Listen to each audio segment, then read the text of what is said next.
বিসমিল্লাহির রহমানির রহিম। প্রিয় দেশবাসী, সবাইকে আমার সালাম জানাচ্ছি। আসসালামু আলাইকুম। শুরুতেই আপনাদের সবাইকে আমি গ্যারান্টি দিয়ে বলতে পারি 31 সালের মধ্যে আশা করি আমাদের অসমাপ্ত কাজ সমাপ্ত করে জাতির জন্য একটা নতুন পথ নির্দেশনা রেখে যেতে পারব। এই কমিশনের অভিজ্ঞতার মাধ্যমে দেশের যে নতুন রাজনৈতিক সংস্কৃতি গড়ে ওঠার সম্ভাবনা দেখা দিয়েছে, যদি সেটা বিকাশমানভাবে স্থায়ী রূপ দিতে পারে, তাহলে আমরা ভবিষ্যতের সকল রাজনৈতিক সংকট মোকাবেলা করতে সক্ষম হব। সকল প্রস্তুতি সমাপ্ত করে দেশের সকল মানুষের, কিশোর কিশোরী, তরুণ তরুণী, ছাত্রছাত্রী, কৃষক, জেলে, গৃহিণী, দিনমজুর, শ্রমিক, ব্যবসায়ী, পেশাজীবী, শিল্পী সবাই মিলে আপনাদের সার্বিক সমর্থন, আস্থা ও সহযোগিতা নিয়ে এবং পতিত শক্তি ও তার দোসরদের সৃষ্ট সকল বাধা বিপত্তিকে পরাভূত করে আমরা সম্মিলিতভাবে বাস্তবায়ন করতে সক্ষম হব বলে আমার দৃঢ় বিশ্বাস। প্রিয় দেশবাসী, আমি শুরু থেকেই বলেছি, পতিত স্বৈরাচার বাংলাদেশকে যেভাবে ধ্বংসস্তূপ বানিয়েছে, সেখান থেকে নতুন করে যাত্রা শুরু করতে হলে ন্যূনতম 3টি আবশ্যিক কাজ সম্পন্ন করতে হবে। প্রথমত, বিচার ও জবাবদিহিতা প্রতিষ্ঠার উদ্যোগ দৃশ্যমান করে তোলা। দ্বিতীয়ত, রাষ্ট্রের গণতান্ত্রিক পুনর্গঠন ও প্রাতিষ্ঠানিক কাঠামোর সংস্কার সাধনে প্রয়োজনীয় ঐক্যমত ও পথনকশা তৈরি করা। এই লক্ষ্যে ধ্বংসপ্রাপ্ত নির্বাচন ব্যবস্থাকে স্থায়ীভাবে সংস্কার করা। এই 3টি ম্যান্ডেট হচ্ছে দেশবাসীর সাথে আমাদের চুক্তি। 24-এর শহীদের রক্তে ভেজা এই চুক্তি আপনাদের সার্বিক সমর্থন, আস্থা ও সহযোগিতা নিয়ে এবং পতিত শক্তি ও তার দোসরদের সৃষ্ট সকল বাধা বিপত্তিকে পরাভূত করে আমরা সম্মিলিতভাবে বাস্তবায়ন করতে সক্ষম হব বলে আমার দৃঢ় বিশ্বাস। গত বছর জুলাই আগস্ট মাসে সংঘটিত হত্যাযজ্ঞ সহ বিগত 16 বছরের গুম খুন নির্যাতনের সত্য উদ্ঘাটন এবং আর্থিক খাতের সীমাহীন দুর্নীতি, অনিয়ম ও অপরাধের বিচার প্রক্রিয়া আমরা শুরু করেছি। মানবতা বিরোধী অপরাধের বিচারের জন্য আন্তর্জাতিক অপরাধ ট্রাইব্যুনাল গঠনের পর প্রসিকিউশন টিম গঠন ও তদন্ত কর্মকর্তা নিয়োগের পাশাপাশি বিচারিক কার্যক্রম পরিচালনা প্রক্রিয়াধীন ছিল। যত দ্রুত সম্ভব বিচার কাজ শুরুর ব্যাপারে আমরা আশাবাদী ছিলাম। আপনারা জানেন, জুলাইয়ে সংঘটিত হত্যাযজ্ঞের বিচার ইতিমধ্যে শুরু হয়ে গেছে। বিচার কাজ যেন দ্রুত গতিতে সম্পন্ন হয়, সেজন্য সরকারের পক্ষ থেকে যত রকম সহযোগিতা প্রয়োজন আমরা তা দিচ্ছি। বিচারের জন্য আন্তর্জাতিক অপরাধ ট্রাইব্যুনালের এজলাস কক্ষ ডিজিটাল প্রযুক্তিতে সমৃদ্ধ করা হয়েছে। ইতিহাসে প্রথমবারের মতো কোনো বিচার পর্ব আদালতের অনুমতিক্রমে সরাসরি কিংবা রেকর্ডকৃত পদ্ধতিতে গণমাধ্যমে প্রচারিত হচ্ছে। আমরা বিশ্বাস করি এতে করে বিচার বিভাগের প্রতি মানুষের আস্থা বাড়বে, বিচার নিয়ে অপপ্রচার বন্ধ হবে। প্রসিকিউশন বলছে, বিগত সরকার পতনের পর তাদের আজ্ঞাবহ ব্যক্তিরা বিভিন্ন গুরুত্বপূর্ণ সাক্ষ্য প্রমাণ বিনষ্ট করার চেষ্টা করেছে। থানা, হাসপাতাল সহ গুরুত্বপূর্ণ স্থানের দলিলপত্র পুড়িয়ে বা লুকিয়ে নষ্ট করার চেষ্টা করা হয়েছে। বিভিন্ন অপরাধমূলক স্থাপনার আকার, আকৃতি, দেয়াল ইত্যাদি ভেঙে এবং বিকৃত করে প্রমাণ লুকানোর চেষ্টা করা হয়েছে। বিভিন্ন ডিজিটাল এভিডেন্স যেমন ভিডিও, অডিও, ইন্টারনেট ডেটা, যেগুলো ডিলিট বা ধ্বংস করার চেষ্টা করা হয়েছে, তদন্ত কর্মকর্তারা সর্বাধুনিক প্রযুক্তি ব্যবহার করে সেগুলো রিকভার এবং রেস্টোর করার কাজ করছেন। এই কাজে আমরা দেশবাসীর কাছেও সহযোগিতা কামনা করছি। স্বৈরাচারী সরকারের আমলে গত 16 বছরে রাজনৈতিক ভিন্নমত দমনের জন্য বিপুল সংখ্যক মানুষকে গুম করা হয়েছিল। এই মানুষগুলোকে এমন সব বন্দিশালায় আটকে রাখা হয়েছিল যাদের কোনোটির আয়তন ছিল মাত্র 3 ফিট বাই 3 ফিট।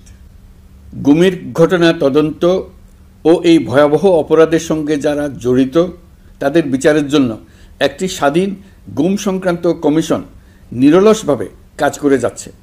তারা গুমের এমন রোমহর্ষক ঘটনা আবিষ্কার করেছে যা নিষ্ঠুরতার চূড়ান্ত সীমা ছাড়িয়ে গেছে। মানুষকে পেট কেটে সিমেন্টের বস্তা ঢুকিয়ে নদীতে ডুবিয়ে দেওয়া হতো, ইঞ্জেকশন দিয়ে অজ্ঞান করে জ্বলন্ত ইটভাটায় নিক্ষেপ করা হতো, ট্রেন ও গাড়ির নিচে ছুঁড়ে ফেলা হতো। কমিশন এখন পর্যন্ত 2টি অন্তর্বর্তীকালীন প্রতিবেদন জমা দিয়েছে। তারা এখনও প্রতিনিয়ত নতুন অভিযোগ পাচ্ছে। ইতিমধ্যে গুমের তদন্ত কার্যক্রমের জন্য ঢাকা শহরে 3টি, চাঁপাইনবাবগঞ্জ ও বগুড়া জেলায় 3টি গুমের কেন্দ্র পরিদর্শন ও সাক্ষ্য গ্রহণ করা হয়েছে। তদন্ত কাজে মানুষের সম্পৃক্ততা বাড়াতে বিশ্ববিদ্যালয় মাদ্রাসা পর্যায়ে গণশুনানি গ্রহণ করা হয়েছে। মোট 8 শতাধিক শিক্ষার্থী, শিক্ষক, সাধারণ মানুষ গণশুনানিতে অংশ নিয়েছেন। গুম সংক্রান্ত বেশ কিছু অভিযোগ ইতোমধ্যে আন্তর্জাতিক অপরাধ ট্রাইব্যুনালের তদন্ত সংস্থার কাছে জমা হয়েছে। এছাড়াও এই সংক্রান্ত একটা আইন প্রণয়নের কাজ প্রায় শেষ পর্যায়ে আছে। অল্প কিছুদিনের মধ্যেই এটি চূড়ান্ত হবে বলে আশা করছি। গত 16 বছর ধরে এদেশের প্রতিটি স্তরে অপরাধ, অনিয়ম, দুর্নীতির ভাইরাস ছড়িয়ে পড়েছিল। এই রোগাক্রান্ত রাষ্ট্র ব্যবস্থাকে রোগমুক্ত করে জনগণের কল্যাণমুখী করতে হলে আমাদের রাজনৈতিক দলগুলোর সক্রিয় অংশগ্রহণ জরুরি। আমরা দায়িত্ব নেবার পর থেকেই রাজনৈতিক দলগুলোর সাথে নিয়মিত যোগাযোগ রেখেছি। বিভিন্ন ইস্যুতে রাজনৈতিক নেতাদের সঙ্গে আলাদা এবং একত্রিতভাবে বৈঠক করেছি। সর্বশেষ গত মাসের শেষ সপ্তাহেও বিভিন্ন রাজনৈতিক দলের নেতৃবৃন্দের সঙ্গে আমি বৈঠক করেছি এবং চলতি সপ্তাহে জাতীয় ঐক্যমত্য কমিশনের 2য় পর্বের আলোচনা শুরু করেছি। সরকার পরিচালনায় তারা তাদের গুরুত্বপূর্ণ মতামত তুলে ধরেছেন। রাজনৈতিক দলগুলো শুরু থেকে আমাদের সাথে সহযোগিতা করে আসছেন এবং সবসময় তারা সহযোগিতা অব্যাহত রাখার প্রতিশ্রুতি দিয়েছেন। প্রিয় দেশবাসী, আপনাদের নিশ্চয় মনে আছে জুলাই গণঅভ্যুত্থানের নেতৃত্ব অংশ নেওয়া শিক্ষার্থীরা একটি জুলাই ঘোষণাপত্র দেওয়ার কথা জানিয়েছিল। তারা আমাকেও সেখানে আমন্ত্রণ জানায়। আমি বলেছিলাম দেশের সকল রাজনৈতিক ব্যক্তিবর্গ, নাগরিক সমাজের প্রতিনিধি সহ অন্যদের সঙ্গে নিয়ে সকলে মিলে এই ঘোষণাপত্র দেওয়া ভালো হবে। এর পাশাপাশি আগামী জুলাই মাসেই সকল রাজনৈতিক দলের ঐকমত্যের ভিত্তিতে একটি জুলাই সনদ প্রস্তুত করে আমরা জাতির সামনে উপস্থাপন করতে পারব বলে আশা করছি। এই জুলাই সনদ হলো একটি প্রতিশ্রুতি, একটি জনকল্যাণমুখী রাষ্ট্র নির্মাণের জন্য সংস্কার কমিশন যে প্রস্তাবগুলো দিয়েছে সেগুলোর মধ্য থেকে রাজনৈতিক দলগুলো যে কয়টিতে একমত হয়েছে তার তালিকা থাকবে এই সনদে। জুলাই সনদে স্বাক্ষর করে তারা জাতির কাছে সেগুলো বাস্তবায়নের অঙ্গীকার করবে। জুলাই সনদ অনুযায়ী আশু করণীয় সংস্কার কাজগুলো আমরা বাস্তবায়ন করতে প্রতিজ্ঞাবদ্ধ। বাকি অংশের বেশ কিছু কাজও আমরা শুরু করে যেতে চাই। আশা করি অবশিষ্ট অংশ পরবর্তীতে নির্বাচিত সরকারের মাধ্যমে বাস্তবায়ন অব্যাহত থাকবে। প্রাতিষ্ঠানিক সংস্কারের দৃঢ় প্রতিশ্রুতি বাস্তবায়নে আমাদেরকে দৃঢ়ভাবে এবং ঐক্যবদ্ধভাবে এগিয়ে যেতে হবে। এর কোনো বিকল্প নেই। এর বাস্তবায়নের মাধ্যমে পুরো বিশ্বের কাছে দেশের নতুন ঐক্যবদ্ধ ভাবমূর্তি তুলে ধরা যাবে। বিশ্বব্যাপী সবার কাছে জাতি হিসেবে বাংলাদেশের শক্তি সম্পর্কে স্পষ্ট ধারণা তৈরি হবে। ঐকমত্য কমিশন গঠন করা আমাদের একটি দুঃসাহসিক উদ্যোগ ছিল। অন্য কোনো দেশে এমন কোনো নজির নেই। এর মাধ্যমে আমরা জাতি হিসেবে রাজনৈতিক গভীরতার সন্ধান পেয়েছি। রাজনৈতিক ঐক্যে পৌঁছার জন্য ঐকমত্য কমিশনের সঙ্গে সকল দলের দলগত প্রস্তুতি, ঘন্টার পর ঘন্টা কমিশনের সঙ্গে ঐকান্তিক আলোচনা, জাতীয় লাইভ টেলিভিশনের সামনে সকল দলের ঐকমত্যে পৌঁছার একান্ত প্রয়াস আমাদের রাজনৈতিক ইতিহাসে স্মরণীয় হয়ে থাকবে। আমি গ্যারান্টি দিয়ে বলতে পারি, আমরা বন্দরের কাজ শিখে ফেলি, এর পরবর্তী 5 বছরে অর্থাৎ 36 সালের মধ্যে পৃথিবীর যত দেশে যত বন্দর এই কোম্পানিগুলো চালায় তাদের বহু বন্দর এই বাংলাদেশিরাই পরিচালনা করবে। আপনারা যে বন্দরেই পা দেবেন দেখবেন সেখানে বাংলাদেশিরা আছেন। বহু লোকের কর্মসংস্থান হবে, বহু লোকের উপরে ওঠার সুযোগ হবে। তাদের নিজেদের প্রয়োজনেই তারা আমাদের চাকরি দেবে। আগে যে কোনো জাহাজে চড়লে দেখতাম জাহাজের নাবিক চট্টগ্রামের কিংবা সিলেটের। বন্দরের কাজ একবার শিখে নিতে পারলে ভবিষ্যতে আমরা যে বন্দরে যাব না কেন দেখব সেখানে চট্টগ্রাম, নোয়াখালী, সিলেট আর বরিশালের লোক, বাংলাদেশের লোক। আমাদের বন্দর যদি আধুনিক হয় তা শুধু বাংলাদেশের অর্থনীতিতেই ভূমিকা রাখবে না, বরং আমরা নেপাল, ভুটান সহ পার্শ্ববর্তী সকল দেশের অর্থনীতিতে ইতিবাচক ভূমিকা রাখতে সক্ষম হব। এই বন্দরই হবে অঞ্চলের অর্থনীতির সমৃদ্ধির চাবিকাঠি। কুমিরা থেকে টেকনাফ পর্যন্ত নানা বন্দরের কর্মচাঞ্চল্যে সমগ্র উপকূল অঞ্চল দক্ষিণ এশিয়ার একটি গুরুত্বপূর্ণ অর্থনৈতিক প্রাণকেন্দ্র হিসেবে প্রতিষ্ঠিত হবে। এই পুরো অঞ্চলে অনেকগুলো শিল্পাঞ্চল গড়ে উঠবে শুধু সমুদ্রের সান্নিধ্য এবং তার ব্যবহারের দক্ষতার কারণে। তার সঙ্গে গড়ে উঠবে আরেকটি নতুন শিল্প, আধুনিক পদ্ধতিতে সমুদ্রে মাছ পালন আহরণ ও প্রক্রিয়াজাতকরণের শিল্প। এটি আরেকটি নতুন জগৎ সৃষ্টি করবে। এই ব্যাপারে আমরা আমাদের বন্ধু দেশগুলোর সঙ্গে আলোচনা শুরু করেছি এবং তারা উৎসাহ সহকারে সাড়া দিয়েছেন। বন্দর ব্যবস্থাপনার জন্য আমরা যাদেরকে আনছি তারা পৃথিবীর যেসব দেশে কাজ করে সেসব কোনো দেশেরই সার্বভৌমত্ব, জাতীয় নিরাপত্তা হুমকির মুখে পড়েনি। আমি দেশবাসীর প্রতি আহ্বান জানাই, আপনারা নিজেদেরকে ভিত্তিহীন বিরোধিতা এবং অপপ্রচারের শিকার হতে দেবেন না। অন্তর্বর্তীকালীন সরকারের বন্দর ব্যবস্থাপনার উদ্যোগে আপনাদের দৃঢ় সমর্থন অব্যাহত রাখুন। যারা বিরোধিতা করছে তাদের প্রতিহত করুন। আপনারা জানেন আমাদের দেশে এখন 12 লক্ষ রোহিঙ্গা বসবাস করছে। প্রায় 1 লাখ রোহিঙ্গা এসছে 2023 সাল থেকে 2024 সালের সেপ্টেম্বর সময়কালে, যখন রাখাইন রাজ্যে ব্যাপক যুদ্ধাবস্থা বিরাজ করছিল। সেখানে চলমান সংঘাত ও মানবিক পরিস্থিতির কারণে এখনও অনেকে আসতে চেষ্টা করছেন। রোহিঙ্গাদের বাংলাদেশে আসা বন্ধ করতে এবং যারা ইতিমধ্যে বাংলাদেশে অবস্থান করছেন তাদের প্রত্যাবাসনের জন্য আমরা উদ্যোগ নিয়েছি। আমরা যখন দায়িত্ব গ্রহণ করেছিলাম তখন রোহিঙ্গা ইস্যুটিকে প্রায় মৃত অবস্থায় পেয়েছিলাম। আন্তর্জাতিক এজেন্ডা থেকে ইস্যুটি ঝরে পড়েছিল। সেই অবস্থা থেকে আমরা ইস্যুটিকে বিশ্ববাসীর দৃষ্টির সম্মুখভাবে নিয়ে আসতে পেরেছি। আমি গত বছর সেপ্টেম্বর মাসে জাতিসংঘ সাধারণ পরিষদে রোহিঙ্গা বিষয়ক একটি আন্তর্জাতিক সম্মেলন অনুষ্ঠানের আহ্বান জানিয়েছিলাম। আপনারা জেনে খুশি হবেন, জাতিসংঘের সকল সদস্য রাষ্ট্র এই বিষয়ে একমত হয়েছেন এবং তারা একটি উচ্চ পর্যায়ের আন্তর্জাতিক সম্মেলন আয়োজনের সিদ্ধান্ত নিয়েছে। এই বছর সেপ্টেম্বর মাসে যুক্তরাষ্ট্রের নিউ ইয়র্কে এই সম্মেলনটি অনুষ্ঠিত হবে। একই সাথে রোহিঙ্গাদের প্রত্যাবাসনের জন্য আমরা আন্তর্জাতিক জনমত গঠন করতে পেরেছি। গত মার্চ মাসে বাংলাদেশ সফরে এসে জাতিসংঘের মহাসচিব অ্যান্টোনিও গুতেরেস পরিষ্কারভাবে ঘোষণা করেছেন যে মিয়ানমারের প্রত্যাবাসনই রোহিঙ্গা সমস্যার একমাত্র সমাধান। প্রত্যাবাসনের বিষয়ে আরেকটি বড় অগ্রগতি হচ্ছে মিয়ানমার সরকার কর্তৃক প্রত্যাবাসনযোগ্য রোহিঙ্গাদের সর্বপ্রথম তালিকা ঘোষণা। গত এপ্রিল মাসে ব্যাংককে বিমস্টেক সম্মেলনের সাইডলাইনে আলোচনার সময় মিয়ানমার সরকার প্রথমবারের মতো 1,80,000 রোহিঙ্গা প্রত্যাবাসনযোগ্য বলে ঘোষণা করেছে। রোহিঙ্গাদের প্রত্যাবাসনে ও আমাদের সীমান্তের নিরাপত্তা নিশ্চিত করতে মিয়ানমারের সরকার সহ সেখানকার বিদ্রোহী গোষ্ঠীর সাথে আনুষ্ঠানিক ও অনানুষ্ঠানিক যোগাযোগ রাখা হচ্ছে। আমরা যত দেশেই সফর করেছি সব দেশেই রোহিঙ্গা সংকট মোকাবেলায় রাষ্ট্রীয় নেতা ও সরকারের প্রতিনিধিদের সঙ্গে আলোচনা করেছি, তাদের সহযোগিতা চেয়েছে। তারা ইতিবাচকভাবে আমাদের আহ্বানে সাড়া দিয়েছেন।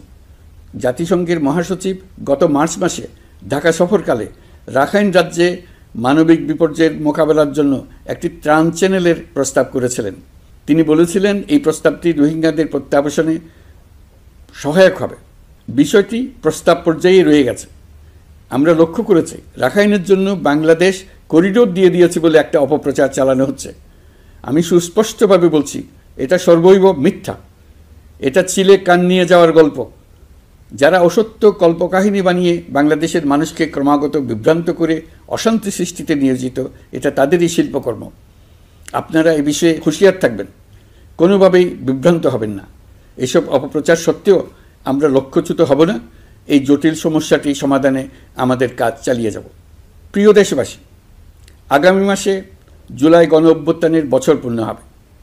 যাদের আত্মত্যাগের কারণে এই অভ্যুত্থান সম্ভব হলো, আমরা তাদেরকে এবং তাদের পরিবারকে প্রতি মুহূর্তে আমাদের দৃষ্টিতে রেখেছি। তাদের জন্য নানা কর্মসূচি আমরা বাস্তবায়ন করে চলেছি। এখন পর্যন্ত 834টি শহীদ পরিবারের মধ্যে 630টি শহীদ পরিবারকে 10 লক্ষ টাকা করে 63 কোটি টাকার সঞ্চয়পত্রের জন্য ব্যাংক চেক দেওয়া হয়েছে। অবশিষ্ট যারা আছেন তাদের ওয়ারিশ নির্ধারণ সংক্রান্ত বিষয়গুলি নিষ্পত্তি সাপেক্ষে সঞ্চয়পত্র দেওয়া হবে। এর পাশাপাশি গণ অভ্যুত্থানে আহত প্রায় 12,500 জনকে 106 কোটি টাকা দেওয়া হয়েছে। গণ অভ্যুত্থানে আহতদের মধ্যে সরকারি বেসরকারি বিভিন্ন হাসপাতালে এই পর্যন্ত 15,393 জন চিকিৎসা গ্রহণ করেছেন। স্বাস্থ্যসেবা বিভাগের মাধ্যমে 40 জন আর মুক্তিযুদ্ধ বিষয়ক মন্ত্রণালয়ের মাধ্যমে 11 জনকে উন্নত চিকিৎসার জন্য সিঙ্গাপুর, থাইল্যান্ড ও রাশিয়া পাঠানো হয়েছে। তাদের চিকিৎসা বাবদ এই পর্যন্ত সরকার 61 কোটি টাকা ব্যয় করেছে এবং এই ব্যয় অব্যাহত আছে। আরও 28 জন জুলাই যোদ্ধাকে উন্নত চিকিৎসার জন্য সিঙ্গাপুর, থাইল্যান্ড ও তুরস্কে পাঠানোর প্রক্রিয়া চলছে। এখন পর্যন্ত বিভিন্ন হাসপাতালে চিকিৎসাধীনদের যুক্তরাজ্য, যুক্তরাষ্ট্র, ফ্রান্স, সিঙ্গাপুর, থাইল্যান্ড, চীন, মালয়েশিয়া ও নেপাল থেকে 26 জন বিশেষজ্ঞ চিকিৎসক এসে বিনামূল্যে চিকিৎসা দিয়েছেন। এই চিকিৎসকবৃন্দ শুধু যাতায়াত খরচ গ্রহণ করেছেন, এর বেশি কিছু তারা গ্রহণ করতে চান নাই। আমরা তাদের প্রতি কৃতজ্ঞ। এই পর্যন্ত শহীদ পরিবারগুলোকে সঞ্চয়পত্র প্রদান, আহত ব্যক্তিদের চিকিৎসা ও চেক প্রদান বাবদ সরকার মোট 285 কোটি টাকা ব্যয় করেছে। আমাদের রাজনৈতিক ইতিহাসে স্মরণীয় হয়ে থাকবে। এই কমিশনের চেয়ারম্যান হিসেবে আমি সকল রাজনৈতিক দলের কাছে তাদের সীমাহীন ধৈর্য এবং কমিশনের প্রতি তাদের সহযোগিতা এবং সৌজন্য প্রকাশের জন্য জাতির পক্ষ থেকে ধন্যবাদ জানাচ্ছি। আশা করি আমাদের অসমাপ্ত কাজ সমাপ্ত করে শিগগিরই পূর্ণাঙ্গ জুলাই সনদ তৈরি করে জাতির জন্য একটা নতুন পথ নির্দেশনা রেখে যেতে পারব। এই কমিশনের অভিজ্ঞতার মাধ্যমে দেশে যে নতুন রাজনৈতিক সংস্কৃতি গড়ে ওঠার সম্ভাবনা দেখা দিয়েছে, আগামী নির্বাচনের মাধ্যমে যদি সেটা বিকাশমানভাবে স্থায়ী রূপ দিতে পারে, তাহলে আমরা ভবিষ্যতের সকল রাজনৈতিক সংকট মোকাবেলা করতে সক্ষম হব। সকল প্রস্তুতি সমাপ্ত করে দেশের সকল মানুষের, কিশোর কিশোরী, তরুণ তরুণী, ছাত্রছাত্রী, কৃষক, জেলে, গৃহিণী, দিনমজুর, শ্রমিক, ব্যবসায়ী, পেশাজীবী, শিল্পী সবাই মিলে চেষ্টা করে একটা সুন্দর নিখুঁত নির্বাচন আয়োজন করে নতুন বাংলাদেশের দৃঢ় ভিত্তি রচনা করব। প্রিয় দেশবাসী, আমি জানি আগামী জাতীয় নির্বাচন কখন হবে সে বিষয়ে সিদ্ধান্ত জানার জন্য রাজনৈতিক দল ও জনগণের মধ্যে বিপুল আগ্রহ রয়েছে। আমি বারবার বলেছি, এই নির্বাচন ডিসেম্বর থেকে আগামী বছরের জুনের মধ্যে অনুষ্ঠিত হবে। এই সময়ের মধ্যে দেশে নির্বাচন উপযোগী পরিবেশ সৃষ্টির জন্য যা যা করা দরকার সরকার তাই করছে। এখানে মনে রাখা জরুরি, বাংলাদেশ স্বাধীনতার পর থেকে যতবার গভীর সংকটে নিমজ্জিত হয়েছে তার সবগুলোরই প্রধান কারণ ছিল ত্রুটিপূর্ণ নির্বাচন। ত্রুটিপূর্ণ নির্বাচন প্রক্রিয়ায় বারবার ক্ষমতা কক্ষিগত করার মধ্য দিয়ে একটি রাজনৈতিক দল বর্বর ফ্যাসিস্টে পরিণত হয়েছিল। এই ধরনের নির্বাচন যারা আয়োজন করে তারা জাতির কাছে অপরাধী হিসেবে চিহ্নিত হয়ে যায়। এমন নির্বাচনের মধ্য দিয়ে যে দল ক্ষমতায় আসে তারাও জনগণের কাছে ঘৃণিত হয়ে থাকে। এই সরকারের একটি বড় দায়িত্ব হলো একটি পরিচ্ছন্ন, উৎসবমুখর, শান্তিপূর্ণ, বিপুলভাবে অংশগ্রহণের পরিবেশে একটি নির্বাচন অনুষ্ঠান করা, এমন একটি নির্বাচন আয়োজন করা যাতে করে দেশ ভবিষ্যতে নতুন সংকটে না পড়ে। এই জন্য সবচেয়ে বেশি গুরুত্বপূর্ণ হলো প্রাতিষ্ঠানিক সংস্কার। যেই প্রতিষ্ঠানগুলো নির্বাচনের সঙ্গে সরাসরি জড়িত সেগুলোতে যদি সুশাসন নিশ্চিত করা না যায় তাহলে ছাত্র জনতার সকল আত্মত্যাগ বিফলে যাবে। সংস্কার, বিচার, নির্বাচন এই তিনটি ম্যান্ডেটের ভিত্তিতে আমরা দায়িত্ব গ্রহণ করেছিলাম। সেই বিবেচনায় আগামী রোজার ঈদের মধ্যে সংস্কার ও বিচারের বিষয়ে আমরা একটি গ্রহণযোগ্য জায়গায় পৌঁছতে পারব বলে বিশ্বাস করি। বিশেষ করে মানবতা বিরোধী অপরাধের বিচার, যা কিনা জুলাই গণ অভ্যুত্থানের শহীদদের প্রতি আমাদের সম্মিলিত দায়, সেই বিষয়ে আমরা দৃশ্যমান অগ্রগতি দেখতে পারব। এতে আমাদের উপর আপনাদের অর্পিত ম্যান্ডেট ন্যূনতম হলেও বাস্তবায়ন করে যেতে পারব। সেই বিবেচনায় ও ইতিহাসে সবচেয়ে অবাধ, সুষ্ঠু, প্রতিদ্বন্দ্বিতামূলক ও গ্রহণযোগ্য নির্বাচন আয়োজনের জন্য সকল পক্ষের সঙ্গে আমরা আলোচনা করেছি। পাশাপাশি বিচার, সংস্কার ও নির্বাচন সংক্রান্ত চলমান সংস্কার কার্যক্রম পর্যালোচনা করে আমি আজ দেশবাসীর কাছে ঘোষণা করছি যে আগামী জাতীয় নির্বাচন 2026 সালের এপ্রিলের প্রথমার্ধের যে কোনো একটি দিনে অনুষ্ঠিত হবে। এই ঘোষণার ভিত্তিতে নির্বাচন কমিশন উপযুক্ত সময়ে আপনাদের কাছে নির্বাচনের বিস্তারিত রোডম্যাপ প্রদান করবে। আমরা এমন নির্বাচন চাই যা দেখে অভ্যুত্থানের শহীদদের আত্মা তৃপ্তি পাবে, তাদের আত্মা শান্তি পাবে। আমরা চাই আগামী নির্বাচনে সবচেয়ে বেশি ভোটার, সবচেয়ে বেশি প্রার্থী ও দল অংশ নেক। এটা সবচেয়ে অবাধ, সুষ্ঠু ও নিরপেক্ষ নির্বাচন হিসেবে জাতির কাছে স্মরণীয় হয়ে থাকুক। 1.5 যুগ পরে দেশে সত্যিকারের একটি জনপ্রতিনিধিত্বশীল সংসদ গঠিত হবে। বিপুল তরুণ গোষ্ঠী এবার জীবনে প্রথম ভোট দেওয়ার সুযোগ পাবে। এসব লক্ষ্যে প্রয়োজনীয় সকল পদক্ষেপ নেওয়ার জন্য আমরা জাতির কাছে অঙ্গীকারবদ্ধ। আমি দেশবাসীর প্রতি আহ্বান জানাই, আপনারা সকল রাজনৈতিক দল এবং আপনাদের এলাকার প্রার্থীদের কাছ থেকে সুনির্দিষ্ট অঙ্গীকার আদায় করে নেবেন যেন আগামী সংসদের প্রথম অধিবেশনেই যেসব সংস্কারের প্রশ্নে ঐকমত্য অর্জিত হয়েছে তা কোনো প্রকার কাটাছেঁড়া ছাড়াই যেন তারা অনুমোদন করেন। আপনারা ওয়াদা আদায় করে নেবেন যে তারা বাংলাদেশের স্বাধীনতা, সার্বভৌমত্ব, আঞ্চলিক অখণ্ডতা এবং জাতীয় মর্যাদার প্রশ্নে কখনো কোনো প্রকার আপোষ করবেন না এবং দেশের বাইরের কোনো শক্তির কাছে দেশের স্বার্থ বিকিয়ে দেবেন না।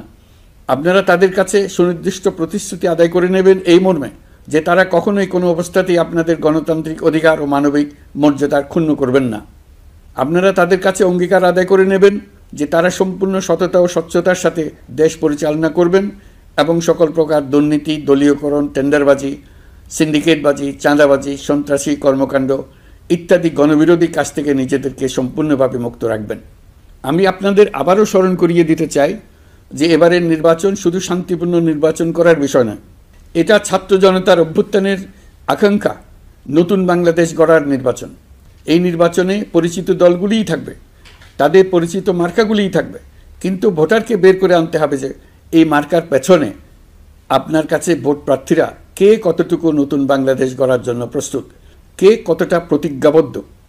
আমরা যারা এই নির্বাচনে ভোটার হব তারা অত্যন্ত সৌভাগ্যবান এবং সৌভাগ্যবতী। আমরা একটা অনন্য ঐতিহাসিক ভূমিকা পালনের সুযোগ ও দায়িত্ব পাচ্ছি। আমরা জাতির নতুন যাত্রাপথ তৈরি করে দেওয়ার দায়িত্ব পাচ্ছি। আমরা নতুন রাজনৈতিক সংস্কৃতি সৃষ্টির মহান সুযোগটা পাচ্ছি। আমাদের সুচিন্তিত ভোটের মাধ্যমেই নতুন বাংলাদেশ নির্মিত হবে। শহীদদের রক্তদান সার্থক হবে। আশা করি বিষয়টা নিয়ে চিন্তাভাবনা করেই সবাই ভোট কেন্দ্রে যাব এবং দৃঢ়প্রত্যয়ে ভোট দেব। এখন থেকে ভাবনা চিন্তা শুরু করুন, আলোচনা শুরু করুন। এখন থেকে আপনাদের ভোটের গুরুত্বটা বুঝে নিন। আপনার এবারের ভোটের গুরুত্ব ঐতিহাসিক মানদণ্ডে দেখা হবে। প্রিয় দেশবাসী, আমাদের সবসময় মনে রাখতে হবে পতিত ফ্যাসিবাদ ও তার দেশি বিদেশি দোসররা নতুন বাংলাদেশ গড়ার সম্মিলিত প্রচেষ্টাকে পদে পদে বাধাগ্রস্ত করার চেষ্টা চালিয়ে যাচ্ছে। তারা নানামুখী অপপ্রচারে লিপ্ত। তারা সবসময় চাইবে জুলাই অভ্যুত্থানের মাধ্যমে তৈরি হওয়া জাতীয় ঐক্যের শক্তিকে পরাভূত করতে, গণতান্ত্রিক আকাঙ্ক্ষা বাস্তবায়নের প্রচেষ্টাকে লাইনচ্যুত করতে এবং বাংলাদেশকে পুনরায় করায়ত্ত করতে। আমি আগেও বলেছি, আজ আবারও বলছি, আমরা একটা যুদ্ধ অবস্থায় আছি। এখন আমাদের একতাবদ্ধ থাকতে হবে যে কোনো মূল্যে। পরাজিত শক্তি এবং তাদের সহযোগীরা ওত পেতে বসে আছে আমাদের ছোবল মারার জন্য, আমাদের অগ্রযাত্রাকে রুখে দেওয়ার জন্য। আমরা তাদের কিছুতেই এই সুযোগ দেব না। এর পাশাপাশি আমরা যে সংস্কার কমিশন করেছিলাম তাদের সুপারিশের মধ্য থেকে আশু করণীয় সুপারিশগুলো দ্রুত বাস্তবায়নের জন্য মন্ত্রণালয়গুলো কাজ করে যাচ্ছে। বিভিন্ন সংস্কার কমিশন থেকে প্রাপ্ত সুপারিশের ভিত্তিতে 54টি মন্ত্রণালয়ে 129টি সুপারিশ বাস্তবায়ন করা হয়েছে। এই সকল সংস্কার কাজের মধ্যে কয়েকটি চুম্বক অংশ আজ আপনাদের সামনে তুলে ধরতে চাই। আইন ও বিচার বিভাগ মোট 33টি গুরুত্বপূর্ণ সুপারিশ ইতিমধ্যে বাস্তবায়ন করেছে। এর মধ্যে উল্লেখযোগ্য হল ইন্টারন্যাশনাল ক্রাইমস ট্রাইব্যুনাল অ্যাক্ট 1973 সংশোধন ও পুনর্গঠন করে আইনটি আন্তর্জাতিক মানের সাথে সামঞ্জস্যপূর্ণ করা। বিচার বিভাগীয় সংস্কার কমিশনের প্রস্তাব অনুযায়ী সুপ্রিম কোর্ট বিচারক নিয়োগ অধ্যাদেশ 2025 প্রণয়ন ও জারি করা হয়েছে। এর অধীনে প্রথমবারের মতো বাংলাদেশের ইতিহাসে গণবিজ্ঞপ্তির মাধ্যমে সুপ্রিম কোর্টে বিচারক নিয়োগের সুযোগ তৈরি হয়েছে। দেওয়ানি কার্যবিধির সংশোধন করা হয়েছে, যার ফলে এখন বাদীকে আর দিনের পর দিন সশরীরে আদালতে যেতে হবে না। এক একটি দেওয়ানি মামলা নিষ্পত্তি হতে আগে যত সময় লাগত, এই সংশোধনীর ফলে সময়সীমা অর্ধেকে কমিয়ে আনা সম্ভব হবে বলে আমরা মনে করছি। দেশের 1000-এর বেশি অবকাঠামো এবং প্রতিষ্ঠানের নাম পলাতক প্রধানমন্ত্রীর বাবা, মা, ভাই, বোন, আত্মীয় স্বজনের নামে প্রতিষ্ঠিত করা হয়েছিল। তার মধ্যে ছিল সেনানিবাস, বিমানঘাঁটি, নৌবাহিনীর জাহাজ, মেগা সেতু, সড়ক, স্থাপনা, স্কুল, কলেজ, বিশ্ববিদ্যালয়, হাসপাতাল, গবেষণা কেন্দ্র, আরও বহু কিছু। এগুলোর সব নাম পরিবর্তন করা হয়েছে। নারী ও শিশু নির্যাতন দমন আইন সংশোধন করা হয়েছে। প্রবাসী ভাই বোনদের অনেক দিনের দাবির পরিপ্রেক্ষিতে পাওয়ার অফ অ্যাটর্নি বিধিমালা সংশোধন করা হয়েছে। এখন পুরনো পাসপোর্টে নো ভিসা রিকোয়ার্ড স্টিকার থাকলে কিংবা জন্মসনদ থাকলে বিদেশ থেকে পাওয়ার অফ অ্যাটর্নি সম্পাদন করতে পারবে। আগামী 2 মাসের মধ্যে আইনগত সহায়তা কার্যক্রম ব্যাপকভাবে বিস্তার করা হবে। বছরে এখন গড়ে 35,000 মামলা নিষ্পত্তি হয়। আমাদের লক্ষ্য এটিকে 2 লক্ষ মামলায় উন্নতি করা। মামলা দায়েরের 48 ঘন্টার মধ্যেই যাদের বিরুদ্ধে মামলার কোনো ভিত্তি নেই তাদের বাদ দেওয়ার ব্যবস্থা করা হচ্ছে। আমরা সর্বোচ্চ চেষ্টা করেছি দেশের মানুষকে লুটপাটতন্ত্র থেকে বের করে আনতে। আপনারা জানেন বিগত 16 বছরে উন্নয়নের নামে মেগা প্রকল্প নিয়ে কী পরিমাণ লুটপাট হয়েছে। মেগা প্রকল্পগুলো যেন হয়ে উঠেছিল মেগা ডাকাতির প্রকল্প। আমরা দায়িত্ব গ্রহণের পরপরই বিভিন্ন উন্নয়ন প্রকল্প পুনরায় মূল্যায়ন করে দেখেছি যে প্রায় সব প্রকল্পেই ভৌতিক ব্যয় ধরা হয়েছে। শুধুমাত্র সড়ক পরিবহন ও মহাসড়ক বিভাগ, সেতু বিভাগ, রেল মন্ত্রণালয়, বিদ্যুৎ বিভাগ, জ্বালানি ও খনিজ সম্পদ বিভাগ, এই 5টি বিভাগে ব্যয় সংকোচ করা হয়েছে 46,308 কোটি টাকা। এই টাকা দিয়ে জ্বালানি খাতে সমস্ত বকেয়া মিটিয়ে দিয়ে বকেয়ার পরিমাণ শূন্যে নামিয়ে আনা হয়েছে। বৈদেশিক ঋণ পরিশোধ করে সব ধরনের ঋণের ফাঁদ থেকে বেরিয়ে আসা আমাদের অগ্রাধিকার। দেশে বিনিয়োগ বাড়ানো ও নতুন কর্মসংস্থান তৈরিতে আমাদের গুরুত্ব দিতেই হবে। তা না হলে এদেশকে আমরা যে স্থানে নিয়ে যেতে চাই সেখানে নিয়ে যাওয়া সম্ভব হবে না। বিনিয়োগ ও কর্মসংস্থানের ব্যাপারে রাজনৈতিক দল ও জনগণ আমাদের সর্বাত্মক সমর্থন করছেন। সকলের মধ্যে ব্যাপক আগ্রহ, কৌতূহল আমাদের অনুপ্রেরণা যোগাচ্ছে। সংশ্লিষ্টদের সঙ্গে আলোচনা করে বিনিয়োগ পরিবেশ উন্নত করতে 30টি মূল সংস্কার কাজকে অগ্রাধিকার দেওয়া হয়েছে এবং ইতিমধ্যে 18টি সুপারিশ বাস্তবায়ন করা হয়েছে। বিনিয়োগ বান্ধব পরিবেশ গড়ে তুলতে এবং দেশি বিদেশি শিল্প প্রতিষ্ঠানের মধ্যে সংযোগ সৃষ্টি করতে আমরা সর্বোচ্চ চেষ্টা করে যাচ্ছি। গত অক্টোবর হতে মার্চ পর্যন্ত নেট বিদেশি বিনিয়োগ এসছে মোট 756 মিলিয়ন মার্কিন ডলার, অর্থাৎ প্রায় 9,247 কোটি টাকা। বাংলাদেশ ইনভেস্টমেন্ট সামিট 2025-এ নির্দিষ্ট খাতভিত্তিক সেশনের মাধ্যমে ব্যবসায়ী চেম্বার, ব্যাংক ও বেসরকারি খাতের অন্যান্য অংশীদারদের মধ্যে আলোচনা হয়েছে। ইনভেস্টমেন্ট সামিটে বিদেশি বিনিয়োগকারীরা ও রাজনৈতিক দলগুলোর মধ্যেও আলোচনার জন্য আলাদা ব্যবস্থা রাখা হয়েছিল, যাতে করে পরবর্তীতে যে দলই ক্ষমতায় আসুক না কেন তারা যেন বিনিয়োগ বান্ধব বাংলাদেশ গড়তে নিজেদের প্রতিশ্রুতির কথা জানাতে পারেন। সম্প্রতি চীনের বাণিজ্যমন্ত্রী চীনের 100টি কোম্পানির প্রায় 150 বিনিয়োগকারী ও ব্যবসায়ী নিয়ে বাংলাদেশে এসছেন। আমরা আশা করছি খুব দ্রুতই বড় আকারের বিদেশি বিনিয়োগ দেখতে পাব। সম্প্রতি আমি চীন, কাতার, জাপান সহ কয়েকটি দেশ সফর করেছি। এসব সফরেও বিভিন্ন বৈঠকে বাংলাদেশের অর্থনৈতিক সম্ভাবনা অগ্রগতির কথা তুলে ধরেছে। দ্বিপাক্ষিক বাণিজ্য বিনিয়োগের বিষয়ে ফলপ্রসূ আলোচনা হয়েছে। আরও বেশি সংখ্যক বাংলাদেশি যাতে বিদেশে কর্মসংস্থানের সুযোগ পায় সে চেষ্টা করেছে। বাংলাদেশে কাতারি বিনিয়োগকারীদের জন্য একটি বিশেষ অর্থনৈতিক অঞ্চল গড়ে তোলার বিষয়ে আমাদের মধ্যে আলোচনা হয়েছে। বাংলাদেশের লাখো লাখো ছেলেমেয়েরা মাদ্রাসায় পড়াশোনা করে, তাদের জন্য প্রযুক্তি শিক্ষা ও বিদেশি ভাষা শিক্ষা চালু করতে আমরা কাতার চ্যারিটির সাহায্য চেয়েছি। গত মাসে আমি জাপান সফরে গিয়েছিলাম। এই সফরে জাপানের প্রধানমন্ত্রী বাংলাদেশকে বাজেট সহায়তা ও রেলপথ উন্নয়নের জন্য $1 বিলিয়ন মার্কিন ডলারের ঋণ ঘোষণা করেছেন। দ্বিপাক্ষিক 3টি চুক্তিপত্র বিনিময় হয়েছে। এই সফরে 2 দেশের মধ্যে অর্থনৈতিক বিনিয়োগ ও অন্যান্য সহযোগিতার ক্ষেত্রে 6টি সমঝোতা স্মারক অর্থাৎ MOU স্বাক্ষর হয়েছে। বাংলাদেশের কর্মশক্তির দক্ষতা বৃদ্ধি এবং জাপানে তাদের কর্মসংস্থান সহজতর করার লক্ষ্যে জাপানের সঙ্গে আমরা 2টি সমঝোতা স্মারকে স্বাক্ষর করেছি। জাপানের শ্রমিক সংকট রয়েছে। আমরা আগামী 5 বছরে জাপানে 1 লক্ষ কর্মী পাঠানোর চুক্তি সই করেছি। এর চাইতে আরও বেশি শ্রমিক ক্রমাগতভাবে পাঠানোর আয়োজন করে এসছে। প্রিয় দেশবাসী, 1971 সালে বাংলাদেশ স্বাধীন হওয়ার পর অর্থনৈতিকভাবে আমাদের যে উন্নতির শিখরে থাকার কথা ছিল, বিশ্বের কাছে মাথা উঁচু করে দাঁড়াবার কথা ছিল, সেই উচ্চতায় আমরা পৌঁছতে পারিনি। আমরা চাই বাংলাদেশ দক্ষিণ এশিয়ার অর্থনৈতিক প্রাণকেন্দ্র হিসেবে প্রতিষ্ঠিত হোক। এই কারণে বিনিয়োগ পরিষেবার উন্নয়নের পাশাপাশি বন্দরের সক্ষমতা বাড়াতে উদ্যোগ নিয়েছি। এটা করা সম্ভব না হলে দেশের কোটি কোটি মানুষের বেকারত্ব ঘুচবে না, অর্থনৈতিক সংকট রয়েই যাবে। চট্টগ্রাম বন্দর নিয়ে অনেকের মধ্যে কৌতূহল তৈরি হয়েছে। মাঝে মাঝে এমন কথাও শুনেছি যে এই বন্দর বিদেশিদেরকে নাকি দিয়ে দেওয়া হচ্ছে। আমি আগেও জানিয়েছি, চট্টগ্রাম বন্দর হলো বাংলাদেশের অর্থনীতির হৃৎপিণ্ড। বর্তমানে এর হৃৎপিণ্ড অতি দুর্বল। এখন যে অবস্থায় আছে সেই অবস্থায় তাকে রেখে দিলে আমাদের অর্থনীতিকে সামনে এগিয়ে নিয়ে যাওয়া সম্ভব হবে না। এই হৃৎপিণ্ডকে বড় করতে হবে, মজবুত করতে হবে, সুঠাম করতে হবে। তা করতে হলে বহু উদ্যোগ গ্রহণ করতে হবে, অভিজ্ঞদের সাহায্য লাগবে। আমরা যাদের সঙ্গে যোগাযোগ করেছি তারা বন্দর ব্যবস্থাপনায় বিশ্বের সেরা, সবচেয়ে অভিজ্ঞ।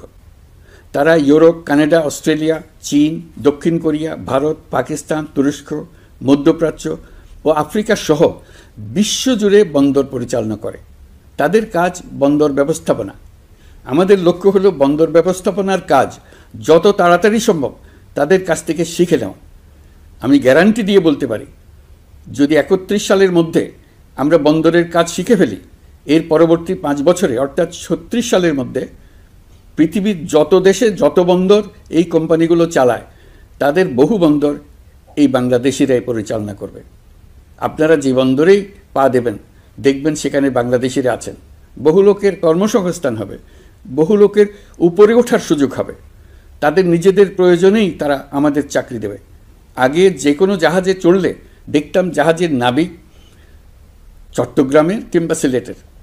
বন্দরের কাজ একবার শিখে নিতে পারলে ভবিষ্যতে আমরা যে বন্দরে যাব না কেন দেখব সেখানে চট্টগ্রাম, নোয়াখালী, সিলেট আর বরিশালের লোক, বাংলাদেশের লোক।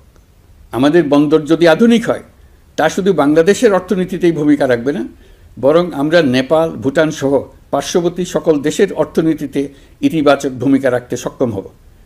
এই বন্দরই হবে অঞ্চলের অর্থনীতির সমৃদ্ধির চাবিকাঠি। কুমিরা থেকে টেকনাফ পর্যন্ত নানা বন্দরের কর্মচাঞ্চল্যে সমগ্র উপকূল অঞ্চল দক্ষিণ এশিয়ার একটি গুরুত্বপূর্ণ অর্থনৈতিক প্রাণকেন্দ্র হিসেবে প্রতিষ্ঠিত হবে। এই পুরো অঞ্চলে অনেকগুলো শিল্পাঞ্চল গড়ে উঠবে শুধু সমুদ্রের সান্নিধ্য এবং তার ব্যবহারের দক্ষতার কারণে। তার সঙ্গে গড়ে উঠবে আরেকটি নতুন শিল্প, আধুনিক পদ্ধতিতে সমুদ্রে মাছ পালন, আহরণ ও প্রক্রিয়াজাতকরণের শিল্প। এটি আরেকটি নতুন জগৎ সৃষ্টি করবে। এই ব্যাপারে আমরা আমাদের বন্ধু দেশগুলোর সঙ্গে আলোচনা শুরু করেছি এবং তারা উৎসাহ সহকারে সাড়া দিয়েছেন। বন্দর ব্যবস্থাপনার জন্য আমরা যাদেরকে আনছি তারা পৃথিবীর যেসব দেশে কাজ করে সেসব কোনো দেশেরই সার্বভৌমত্ব, জাতীয় নিরাপত্তা হুমকির মুখে পড়েনি। আমি দেশবাসীর প্রতি আহ্বান জানাই, আপনারা নিজেদেরকে ভিত্তিহীন বিরোধিতা এবং অপপ্রচারের শিকার হতে দেবেন না। অন্তর্বর্তীকালীন সরকারের বন্দর ব্যবস্থাপনার উদ্যোগে আপনাদের দৃঢ় সমর্থন অব্যাহত রাখুন। যারা বিরোধিতা করছে তাদের প্রতিহত করুন। আপনারা জানেন আমাদের দেশে এখন 12 লক্ষ রোহিঙ্গা বসবাস করছে। প্রায় 1 লাখ রোহিঙ্গা এসছে 2023 সাল থেকে 2024 সালের সেপ্টেম্বর সময়কালে, যখন রাখাইন রাজ্যে ব্যাপক যুদ্ধাবস্থা বিরাজ করছিল। সেখানে চলমান সংঘাত ও মানবিক পরিস্থিতির কারণে এখনও অনেকে আসতে চেষ্টা করছেন। রোহিঙ্গাদের বাংলাদেশে আসা বন্ধ করতে এবং যারা ইতিমধ্যে বাংলাদেশে অবস্থান করছেন তাদের প্রত্যাবাসনের জন্য আমরা উদ্যোগ নিয়েছি। আমরা যখন দায়িত্ব গ্রহণ করেছিলাম তখন রোহিঙ্গা ইস্যুটিকে প্রায় মৃত অবস্থায় পেয়েছিলাম। আন্তর্জাতিক এজেন্ডা থেকে ইস্যুটি ঝরে পড়েছিল। সেই অবস্থা থেকে আমরা ইস্যুটিকে বিশ্ববাসীর দৃষ্টির সম্মুখভাবে নিয়ে আসতে পেরেছি। আমি গত বছর সেপ্টেম্বর মাসে জাতিসংঘ সাধারণ পরিষদে রোহিঙ্গা বিষয়ক একটি আন্তর্জাতিক সম্মেলন অনুষ্ঠানের আহ্বান জানিয়েছিলাম। আপনারা জেনে খুশি হবেন, জাতিসংঘের সকল সদস্য রাষ্ট্র এই বিষয়ে একমত হয়েছেন এবং তারা একটি উচ্চ পর্যায়ের আন্তর্জাতিক সম্মেলন আয়োজনের সিদ্ধান্ত নিয়েছে। এই বছর সেপ্টেম্বর মাসে যুক্তরাষ্ট্রের নিউ ইয়র্কে এই সম্মেলনটি অনুষ্ঠিত হবে। একই সাথে রোহিঙ্গাদের প্রত্যাবাসনের জন্য আমরা আন্তর্জাতিক জনমত গঠন করতে পেরেছি। গত মার্চ মাসে বাংলাদেশ সফরে এসে জাতিসংঘের মহাসচিব অ্যান্টোনিও গুতেরেস পরিষ্কারভাবে ঘোষণা করেছেন যে মিয়ানমারের প্রত্যাবাসনই রোহিঙ্গা সমস্যার একমাত্র সমাধান। প্রত্যাবাসনের বিষয়ে আরেকটি বড় অগ্রগতি হচ্ছে মিয়ানমার সরকার কর্তৃক প্রত্যাবাসনযোগ্য রোহিঙ্গাদের সর্বপ্রথম তালিকা ঘোষণা। গত এপ্রিল মাসে ব্যাংককে বিমস্টেক সম্মেলনের সাইডলাইনে আলোচনার সময় মিয়ানমার সরকার প্রথমবারের মতো 1,80,000 রোহিঙ্গা প্রত্যাবাসনযোগ্য বলে ঘোষণা করেছে। রোহিঙ্গাদের প্রত্যাবাসনে ও আমাদের সীমান্তের নিরাপত্তা নিশ্চিত করতে মিয়ানমারের সরকার সহ সেখানকার বিদ্রোহী গোষ্ঠীর সাথে আনুষ্ঠানিক ও অনানুষ্ঠানিক যোগাযোগ রাখা হচ্ছে। আমরা যত দেশেই সফর করেছি সব দেশেই রোহিঙ্গা সংকট মোকাবেলায় রাষ্ট্রীয় নেতা ও সরকারের প্রতিনিধিদের সঙ্গে আলোচনা করেছি, তাদের সহযোগিতা চেয়েছে। তারা ইতিবাচকভাবে আমাদের আহ্বানে সাড়া দিয়েছেন। জাতিসংঘের মহাসচিব গত মার্চ মাসে ঢাকা সফরকালে রাখাইন রাজ্যে মানবিক বিপর্যয়ের মোকাবেলার জন্য একটি ত্রাণ চ্যানেলের প্রস্তাব করেছিলেন। তিনি বলেছিলেন এই প্রস্তাবটি রোহিঙ্গাদের প্রত্যাবাসনে সহায়ক হবে। বিষয়টি প্রস্তাব পর্যায়ে রয়ে গেছে। আমরা লক্ষ্য করেছি রাখাইনের জন্য বাংলাদেশ করিডোর দিয়ে দিয়েছে বলে একটা অপপ্রচার চালানো হচ্ছে। আমি সুস্পষ্টভাবে বলছি, এটা সর্বৈব মিথ্যা। এটা চিলে কান নিয়ে যাওয়ার গল্প। যারা অসত্য কল্পকাহিনী বানিয়ে বাংলাদেশের মানুষকে ক্রমাগত বিভ্রান্ত করে অশান্তি সৃষ্টিতে নিয়োজিত, এটা তাদেরই শিল্পকর্ম। আপনারা এ বিষয়ে হুঁশিয়ার থাকবেন, কোনোভাবেই বিভ্রান্ত হবেন না। এসব অপপ্রচার সত্ত্বেও আমরা লক্ষ্যচ্যুত হব না। এই জটিল সমস্যাটি সমাধানে আমাদের কাজ চালিয়ে যাব। প্রিয় দেশবাসী, আগামী মাসে জুলাই গণ অভ্যুত্থানের বছর পূর্ণ হবে। যাদের আত্মত্যাগের কারণে এই অভ্যুত্থান সম্ভব হলো, আমরা তাদেরকে এবং তাদের পরিবারকে প্রতি মুহূর্তে আমাদের দৃষ্টিতে রেখেছি। তাদের জন্য নানা কর্মসূচি আমরা বাস্তবায়ন করে চলেছি। এখন পর্যন্ত 834টি শহীদ পরিবারের মধ্যে 630টি শহীদ পরিবারকে 10 লক্ষ টাকা করে 63 কোটি টাকার সঞ্চয়পত্রের জন্য ব্যাংক চেক দেওয়া হয়েছে। অবশিষ্ট যারা আছেন তাদের ওয়ারিশ নির্ধারণ সংক্রান্ত বিষয়গুলি নিষ্পত্তি সাপেক্ষে সঞ্চয়পত্র দেওয়া হবে। এর পাশাপাশি গণ অভ্যুত্থানে আহত প্রায় 12,500 জনকে 106 কোটি টাকা দেওয়া হয়েছে। গণ অভ্যুত্থানে আহতদের মধ্যে সরকারি বেসরকারি বিভিন্ন হাসপাতালে এই পর্যন্ত 15,393 জন চিকিৎসা গ্রহণ করেছেন। স্বাস্থ্যসেবা বিভাগের মাধ্যমে 40 জন আর মুক্তিযুদ্ধ বিষয়ক মন্ত্রণালয়ের মাধ্যমে 11 জনকে উন্নত চিকিৎসার জন্য সিঙ্গাপুর, থাইল্যান্ড ও রাশিয়া পাঠানো হয়েছে। তাদের চিকিৎসা বাবদ এই পর্যন্ত সরকার 61 কোটি টাকা ব্যয় করেছে এবং এই ব্যয় অব্যাহত আছে। আরও 28 জন জুলাই যোদ্ধাকে উন্নত চিকিৎসার জন্য সিঙ্গাপুর, থাইল্যান্ড ও তুরস্কে পাঠানোর প্রক্রিয়া চলছে। এখন পর্যন্ত বিভিন্ন হাসপাতালে চিকিৎসাধীনদের যুক্তরাজ্য, যুক্তরাষ্ট্র, ফ্রান্স, সিঙ্গাপুর, থাইল্যান্ড, চীন, মালয়েশিয়া ও নেপাল থেকে 26 জন বিশেষজ্ঞ চিকিৎসক এসে বিনামূল্যে চিকিৎসা দিয়েছেন। এই চিকিৎসকবৃন্দ শুধু যাতায়াত খরচ গ্রহণ করেছেন, এর বেশি কিছু তারা গ্রহণ করতে চান নাই। আমরা তাদের প্রতি কৃতজ্ঞ। এই পর্যন্ত শহীদ পরিবারগুলোকে সঞ্চয়পত্র প্রদান, আহত ব্যক্তিদের চিকিৎসা ও চেক প্রদান বাবদ সরকার মোট 285 কোটি টাকা ব্যয় করেছে।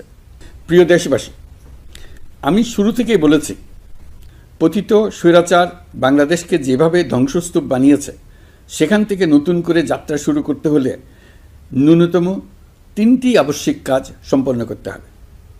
প্রথমত, বিচার ও জবাবদিহিতা প্রতিষ্ঠার উদ্যোগ দৃশ্যমান করে তোলা। দ্বিতীয়ত, রাষ্ট্রের গণতান্ত্রিক পুনর্গঠন ও প্রাতিষ্ঠানিক কাঠামোর সংস্কার সাধনে প্রয়োজনীয় ঐক্যমত ও পথনকশা তৈরি করা।